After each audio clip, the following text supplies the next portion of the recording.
It's usually all phones. I'm used to saying cameras. Sup? Does everybody have fun so far? Yeah! Thanks for coming out. This is fun. This is a very different experience for me. This is my first Comic-Con. I've done a lot of Star Trek conventions, but never a Comic-Con. So this will be fun. It's fun. So, what are we doing? Who's asking a question? Well, you can, how about we start with, why don't you tell these lovely fans? No. No. Moving right along. I was going to say, what are you working on right now? What's going on? What have you been up to? I want to show it's called Body of Proof. We just finished our second season. Thank you. So we're waiting for the word on if we're going to get a third season. We're hoping. We'll find out next month. But it looks good because the numbers were very good for our last 3 episodes, so we're all very optimistic. And that's it right now. Enjoying being home. I think that's good enough. Now I paid some of you people to come up and ask questions. So come on up here and get in line. I believe this girl, she's been here for like an hour and a half. Actually, I just wanted to ask you a couple of quick questions. One, I know that you're a gigantic foodie. Yeah. What was it like being in Kitchen Stadium? Being where? In Kitchen Stadium. Oh, that was fun. This is my Iron Chef, for those of you who don't know. And I was on the show twice. Once because my husband's a chef. So, and a really good one. So he was competing against Morimoto on the first time that I went, which was incredibly, insanely stressful and hideous. And I was a wreck, and I was crying. I was so nervous. It was horrible. Because he did it with just 2 people, and usually there's 3. It's usually the chef and 2 sous chefs or whatever. And he was the first time in Iron Chef history that somebody had done it with only 2 people. So I just wanted them to finish on time. So I was a wreck. The second time I was judging, and that was really fun. Oh, I didn't get to see that. Yeah, it was fun. That's really fun. And the second question I have is I've seen Garrett a couple of times. And he's told a story, an elbow story. I was kind of wondering your perspective. Have you guys heard about the elbow story? No. So this was probably my first season of Voyager, I'm trying to remember. And Garrett Wong, who's played Harry Kim, as I call him. Anyway, he's funny, sweet guy, but he's just so much fun to give crap to because he's such an easy target. And I can't remember exactly what was happening. I think it was like a walk and talk scene or something like that, and we were rehearsing, and we'd gone, turned back to back to the first position just to do it again. And we were walking beside each other, and he turned around and I guess put his hand up to escort me back, and accidentally grabbed my boob. Accidentally. And turned like 14 different shades of red and purple. So, oh my God, I thought it was your elbow.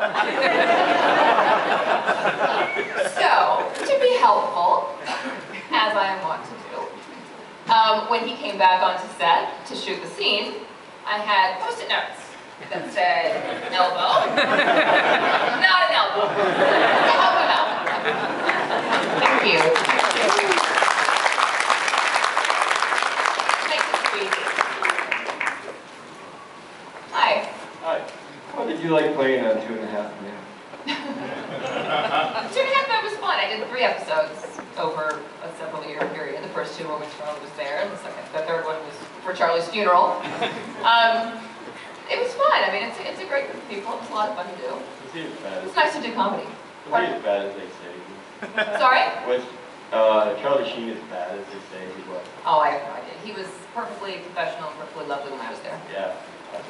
Yeah. Hi, welcome to Toronto. Thank you. Can you tell me what it was like to work with John Delancey? I didn't get to work with John very much. Oh, you did? No, I think there was 1 Q episode the entire time I was there, and I think I maybe had 1 scene with him. So I mean, he's a lovely man too, but I haven't had a chance to work with him that much. And the second question is, do you have any pets? I have 2 dogs, 2 Australian Shepherds, Darla and Alfie. Oh, really? My dogs are going to get the biggest reaction today? About the dogs? Okay. I've been working with them. Appropriate emotional responses. Hi. Hi, welcome to Toronto. Thank you. Enjoying it? Yeah, so far. far, I mean, I've pretty much seen the inside of the convention center. It's lovely. My question is, can you tell us about your first audition experience with Star Trek? How did that come about? What was that like? Well, it almost didn't come about because my agent kept coming to me with this audition and I kept passing because I had never been a Star Trek fan. I had never really watched it. But what I knew of Star Trek was that it's kind of notorious for the actors getting pigeonholed and not really doing anything else. And that was pretty early in my career. And at that point, I was not really interested in ending my career with one job and not being able to go beyond it. So I was very worried about that. So I passed a few times. I didn't even look at the material or anything. I just said no, no, no. And then they kept coming back and kept coming back. And the casting people kept, saying, I really think Jeri needs to look at this. I really think she'll like it. And so I read the two scenes. There were two scenes. One of which, of course, which is the one that we actually shot and used, is the notorious Harry Kim take off your clothes scene, which is not going down in the annals of as one of my favorite scenes. It's just not. That to me was a little gratuitous and a little on the nose, and a little easy. The other scene, which of course we didn't end up using, was just a beautifully written scene of, I think it was Seven and Chakotay actually, of Seven having her first memory of laughter. And it was so beautiful and so nuanced. And at that time, my son was like 2.